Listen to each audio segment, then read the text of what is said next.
Hey guys, Ryan and Greg here for Hello. another breakdown. Today it's Legion Season 3, Episode 2. It's called Chapter 21. Now, before we get started, spoiler warning, if you haven't watched the episode yet, get out of here, go watch it, and then come on back. In Legion fashion, the episode opens up with ostensibly on Legion. Of course, David's mind. Wasn't it last season they did like ostensibly, apparently on Right. Legion? Apparently, on Legion. I'm dead. Basically, you don't know exactly what is real and what isn't real when you're dealing with a mutant like David Haller. Nope, not at all. And the first song that we hear off the top of the episode is Oh Good Grief. I'm sure you're all familiar with this song. We've all tried to play it on the piano at some point. You're better than most of us, I hear. Sure, a little bit. That's okay. But it's very fitting for this for what we see visually. Yeah, and it sets up the episode pretty damn well for David and Sid, especially with David as he thinks he's still got a hope. There's still hope out there for love with him and Sid. Sure. She's way past that at this point. And tonight we'll go home and pray that tomorrow she might come and say, Charlie Brown, I'm glad to know you. And again, we get some more warnings about time travel. You don't want to go so far back in the past. You need to be deliberate in your planning. You don't know who you're going to run into. You don't know who's going to show up, what's going to show up, what time you're going to be in. Basically, everything that happened in Endgame. Yes, basically. Time travel test, here we go. It's baby. He'll grow. Somebody peed my pants. Time travel! You kind of need to make sure that you have a strategic plan when doing so. It also looks like we're going to get a little lesson, hopefully every episode going down the line at the beginning of the episode. Yeah. That's kind of cool, like last season with John Hamm. Speaking of delusion, the moment we see Switch and Lenny in the background, you can see big ass eggs. Yeah. And also there's nest everywhere. They're sleeping in nest. I love that. I'm just waiting for one of those eggs to crack because what's going to come out of it? I want to know what's in those. And early on in this episode, you get Lenny kind of creating the boundaries of power. Like, hey, new girl, I'm David's number 2. Major Domo. Yeah. You stay in line. Don't mess anything up. She's getting a little jealous, as we can see. Exactly. She understands that Switch obviously has these powers that David wants, but also she's like, hey, I've been here for a lot longer than you, and I know how this all works. Not only jealous, but she's a little worried here. She's concerned. She's nervous of what could transpire for the future for her. Right, because if David goes too far in the past, what does it mean for Lenny? Exactly. Does Lenny cease to exist? So Probably. Yes, exactly. So she wants to know, she's in it for her own well-being, and doesn't want Switch to kind of, take that spot. Again, we get another sequence of David talking to his various personalities. We saw this in previous seasons as well, but it's kind of ramped up. Yes, they're very angry. Yes. I can't tell what's going on if they're gonna have a fight between themselves. I'm guessing so. At some point, he's gonna have to do something with them because at one point they're like that blonde that pretends to love us and all that. They're getting a little. It's starting to go a little gray for There's him. conflict inside of David, clearly. We also get to see David use his mind control, his telepathy on Lenny when telling her basically, hey, you're happy, you're hungry, leave me alone with Switch, we have some work to do. Yeah. So David sits down, Switch, and he wants to learn everything about time travel. Well, duh. There's one problem though. Only she can actually use the portal. David's not able to pass through, as strong as his powers are, he's not able to pass through and enter the time travel hallway, as we learned. He can't go in there with her. Now, visually, this looks stunning. You can tell that Legion, that FX, they put a lot of money into making it look cool. It's kind of a little bit different than any other types of time travel we've seen. I like how it's not like a time travel machine. It's literally just her opening a doorway. Machine, you say? Time travel test, here we go. It's baby. He'll grow. Somebody peed my pants. Time travel! Sorry, Hulk. Next up, we're back to Noah Hawley's Spruce Goose, and Squirrel is being interrogated by Clark. Remember, he was the only one that was left over after David's whole crew kind of up and vanished at the end of last episode. So he's getting interrogated. Big red button. Yeah, some peculiar types of interrogation. You got Clark there rapping lyrics to Crisscross Jump.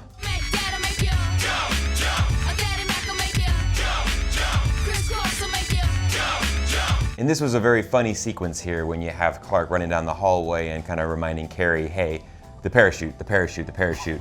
And again, the technology they're using, it looks like he's on a small kind of like TV screen and he's just like on a responder, and then he sees like a little video game character. It reminded me a lot of that parachute game on Game & Watch back in the day, if you remember. It like small little pixels going down, and thankfully, in the nick of time, the parachute opened up and, suffered some minor... No, it showed him a little bit longer. He's limping, but Yeah, he's also limping. if you look at the screen too, you can see a little guy. He's walking away. Yeah. limping. Yeah, so it's like really like high-end, high-tech GPS system on a really poorly, I love it. I love the technology of the show. It also reminded me a bit of Lunar Lander. Definitely. That was in black yes. and white, Yes. but still, same thing. Now, of course, Lenny and crew are gonna find Squirrel, kind of walk on the streets as he's, hobbling down the street, and they pick him up in a Cheshire Cat van. Of course. Yes. Now, Cheshire Cat has been around even before the days of the Lewis Carroll novel, but for this particular show, they're using the Cheshire Cat for mostly just, the flower power 60s and 70s drugs. Right, and then you open up the door and you see all of her crew with knives, and basically she's just holding up a bottle of those drugs in order to get Squirrel to come in. Sure. So clearly these drugs have an incredible hold on anyone who's addicted to them.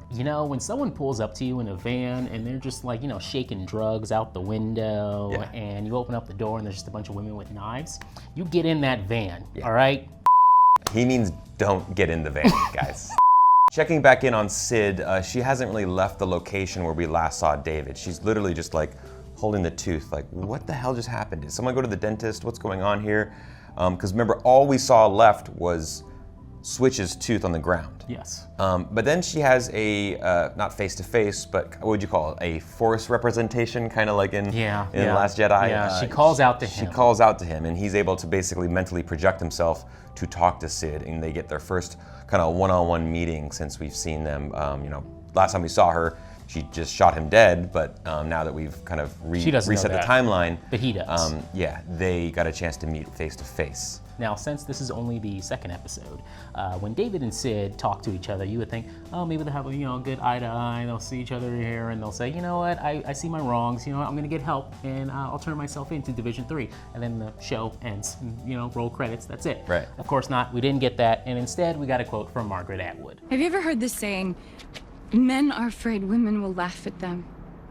Women are afraid men will kill them. No, that's awful. As you can see from David's reaction, this is a profoundly upsetting idea. And even he kind of glosses over it, but he needs to pay more attention. Kicks in. But he needs to pay more attention to it because she was wronged in the most despicable of ways at the end of last season, right? He forced himself upon her without her consent. And he thinks he can just go back in time. And fix it. No, that's not how it works. The key here is that it was in his nature, and that we don't know if he would always do that, and he can't just gloss over and fix it like that. And I think it says a lot about a superhero story, about the people that are watching it as well, right? A lot of popular amongst a lot of men, young men, that this conversation, as uncomfortable it has to be, people need to pay attention to it. Yeah. And that immediately he glosses over it the second she gives him that line too. So this should tell you everything you need to know about his character right now. He needs a second to really think about what's going on. He hasn't done that at all. Yeah, and I think that it shows the division between these two characters, that there is a large gap between them. He thinks that he can just say, I'm sorry, and then it's all fixed.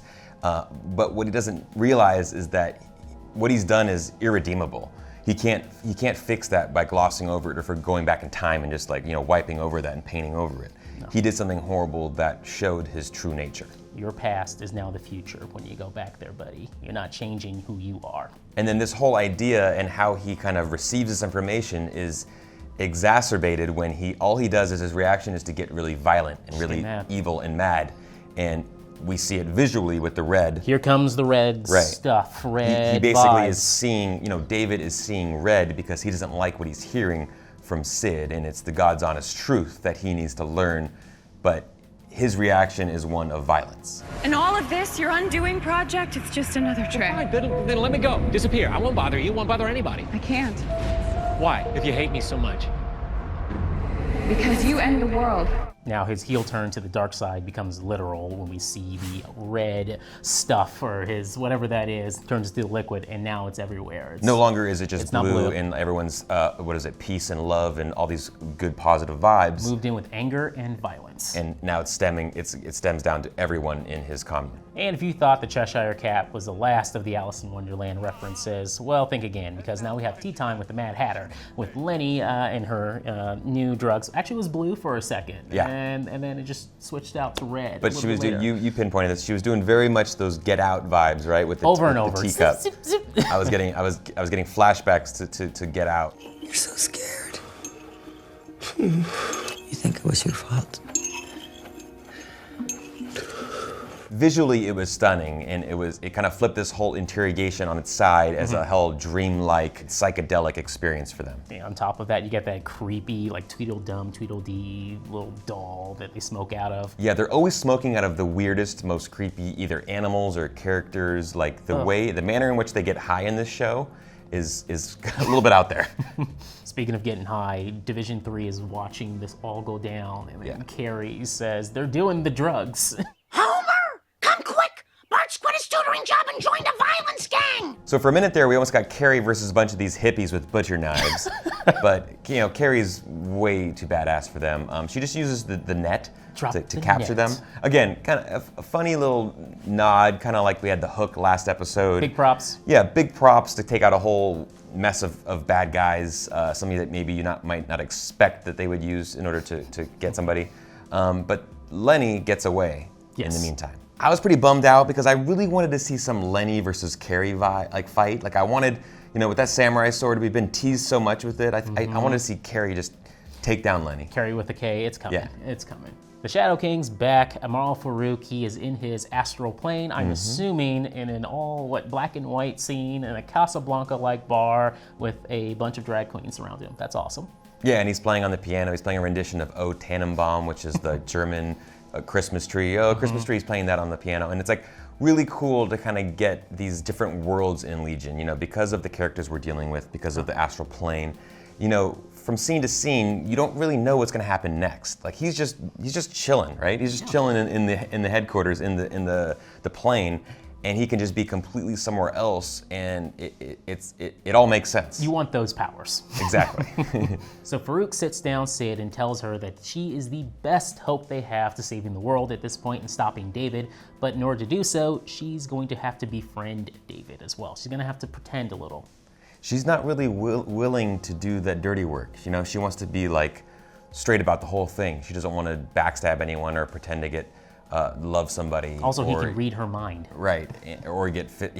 She's not willing to get kind of dirty with this in order to save the world, even if it means an emotional or physical relationship with David, because she knows who he is.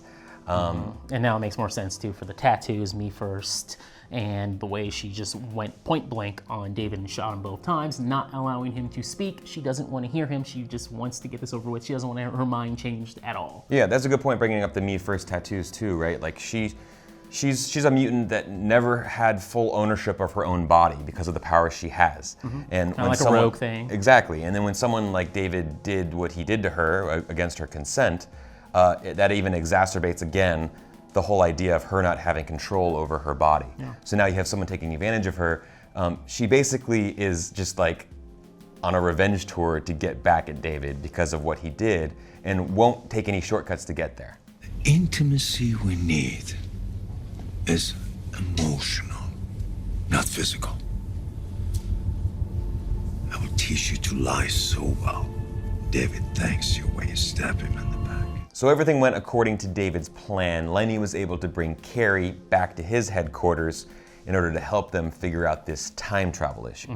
And then we get this scene that I can only describe as something out of a Buster Keaton movie or something with Fatty Arbuckle, and he's just, it only works, I feel like, here because she was probably so damn high in the first place. Right. She didn't notice it. Yeah, it's all good. It was pretty epic. It was pretty hysterical to see Carey just kind of mimicking her every move, and it was pretty funny. Goofy. It's goofy.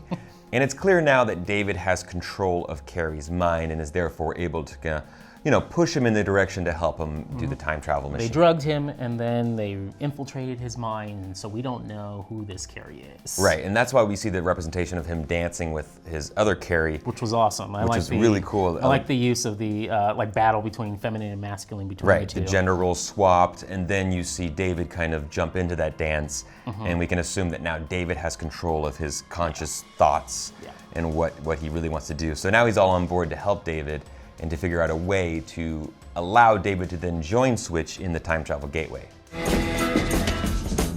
Let me lead. So when it's all said and done, David feels that he's redeemable and that he'll be able to somehow save the world still. Something tells me it's going to be a little more complicated than that, though. Yeah, I think so. And next week we have a guest appearance from a, small character. Yeah. You might have heard of. Charles. I think it's Charles, yeah.